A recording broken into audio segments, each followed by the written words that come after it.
A quiet kind of defiance. In a town where a man's worth is measured by what he hides, one lawman chooses to stop running.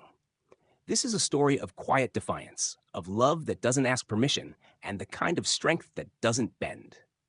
Welcome to Secrets Under Stetsons. Chapter 15, Stetsons on the Porch. The dust always settles where it's meant to, and sometimes it settles at the boots of the man who finally stops running from himself.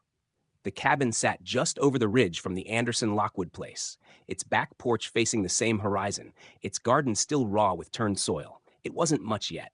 Fresh boards, a roof that creaked when the wind got pushy. But it was theirs. Not just a roof, but a start. Elijah stood with his arms crossed, watching the sun fall behind the hills, the sky washing the land in orange and gold.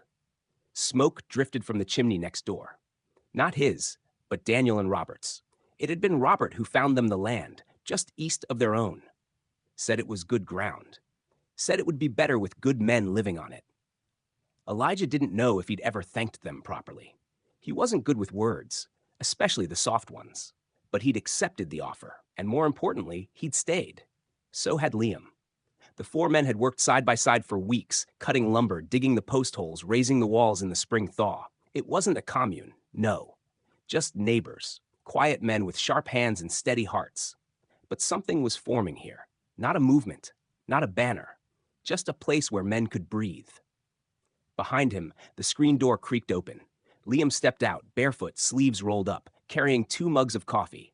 His face was sun-warmed, his eyes soft in that way Elijah had come to crave. He handed over the mug without a word, then dropped into the chair beside him. The two of them sat there, quiet, watching smoke rise from the Anderson place. Robert was on the porch across the way. Daniel, Elijah assumed, would be inside making supper. Probably 2 plates too many. Always were.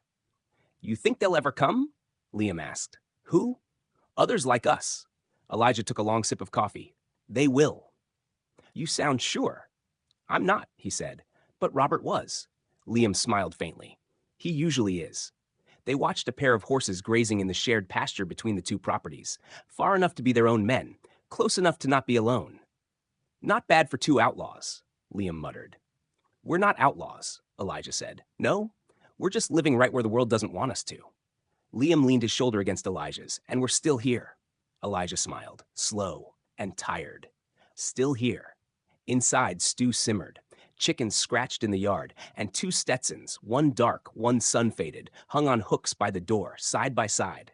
They weren't symbols of hiding anymore. They were reminders of who they'd been and what they'd chosen to become. Not just lovers, not just survivors, but the beginning of something bigger. And somewhere, out beyond the hills, there were more men like them. They just didn't know yet that there was a place waiting, right here, with room for more chairs on the porch, and more Stetsons on the wall. And just like that, the dust settles. But this isn't the end. Out beyond those hills, there are more stories waiting, more roads to walk, more men still searching for a place to belong. Stay with me. Book 2 is just over the next rise.